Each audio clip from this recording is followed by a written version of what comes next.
Écoute, j'ai un constat de partager et tu vas comprendre à quel point tout est énergie.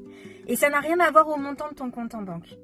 Parce que je viens de discuter avec une personne qui vient juste de me dire qu'elle vient d'avoir une augmentation. Et pas une petite augmentation, une très belle augmentation. Une autre personne me dit, récemment dans ma famille, elle vient de faire quand même x2 en rémunération. Par rapport il y a 1 an en arrière.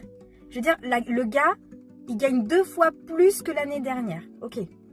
Là, j'ai eu une conversation avec une personne au parc de jeux qui me dit qu'elle a hérité 2 fois de ses grands-parents. Les gens, quand tu les écoutes, malgré les montants qu'ils reçoivent, qu'ils ont sur leur compte en banque, ils continuent de penser avec une conscience de pauvreté. Ils continuent de te dire qu'ils sont en manque. Ils continuent de te dire qu'ils sont dans l'insécurité. Ils continuent de te dire qu'ils ont peur, qu'ils vont peut-être perdre, et que ceci et que cela. Donc ça n'a rien à voir avec le montant, parce que la preuve, ils gagnent plus, ils reçoivent plus, ils obtiennent plus, mais ils se tiennent coincés, piégés dans leurs pensées. On aurait pu leur donner 10 fois plus.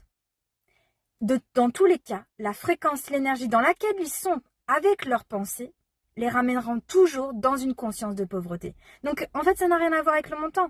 Ils resteront coincés s'ils n'ont pas conscience de changer leurs pensées dans un système où en fait, ils vont rester piégés de leurs propres pensées, alors que le montant est beaucoup plus grand, mais en fait, c'est absolument pas ça qui va changer leur réalité, puisqu'ils restent coincés avec une réalité de pensée de pauvreté.